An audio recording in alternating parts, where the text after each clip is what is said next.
All right, let's jump right in today with a concept that's, well, pretty challenging but absolutely central. It's this principle. Jesus is either Lord of all or he isn't really Lord at all. Yeah.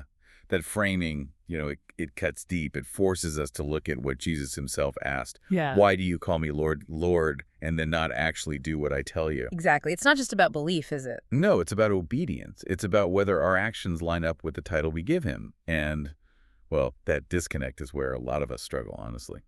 So our focus today, for you listening, is really digging into what that total submission to Christ's authority looks like. Why anything less just doesn't quite work. Let's talk about this issue we could call the fragmented faith. We're really good at building compartments in our lives, aren't we? Oh, absolutely. Masters Yeah, of it. it's like we approach Jesus for the big things, save my soul, bless my career plans, but we kind of fence off other areas. Right. Like, hands off my finances, Jesus, or don't touch my weekend schedule, or my social media feed is my own business. And that compartmentalizing, it's a fundamental misunderstanding, isn't it? It really is. It's like trying to get the benefits of Christianity, the peace, the community, maybe the forgiveness, without actually submitting to Christ's authority.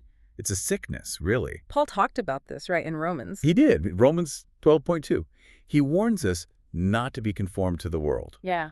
But when we resist transformation, when we don't let God renew our minds, what happens? The church starts looking more and more like the culture around it. Instead of standing apart. Exactly. We reshape it in the world's image, not his. I was struck by the distinction made between Jesus as, say, a life coach versus Jesus as the creator. Big difference. Huge. We treat him like some guru picking and choosing advice. But the reality is, he's the one through whom everything was made. Colossians makes that clear. He holds it all together. He's the sustainer. Yeah. And when you really grasp that, I mean, the entire universe, galaxies spinning, seasons changing, it all operates under his command, without question. So for us to then debate whether our personal budget or our TV habits fall under his authority. It's just sound a little ridiculous, doesn't it? His authority isn't partial. It's not like he gets some areas and we keep the rest. It's total, universal. Okay, so if we accept that total authority, that leads us to ask, what are we putting on the throne instead? What's the sort of modern idol? Well, I think it's often comfort and autonomy. Those are the big ones today. We've maybe swapped out wooden statues, but the worship is still there. How so? The underlying creed becomes, my personal peace is paramount, and I must maintain ultimate control over my life. This constant chase for affluence, for personal ease, for immediate gratification, it's a quiet kind of idolatry. And Jesus was clear. You can't serve two masters. You can't. You can't crown Christ as king while you're still sitting firmly on the throne of your own life, making all the final calls. That creates this massive tension, and resolving it, well, it costs something, doesn't it? It costs everything. That's the hard truth. Real lordship demands death. A daily death, even. A death to ego, to pride, certainly to comfort, and definitely to our need for control. Like Luke 9:23 says, take up your cross daily. Daily, yeah.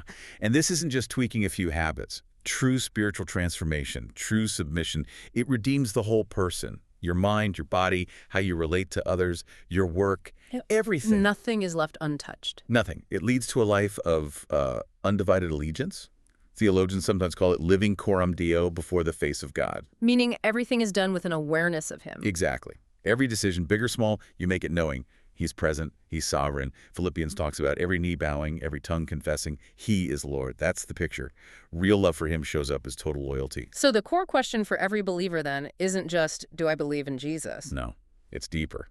It's, am I submitted to Jesus? Is every single part of my life surrendered to his rule? So wrapping this up for you listening, if real freedom isn't found in holding on to your autonomy, but actually in surrendering it all to Christ, think about this. What's the one big area? Maybe it's your money, maybe it's a relationship, maybe just how you spend your time. What's the one area you're still trying to keep walled off from his lordship? Something to really ponder today.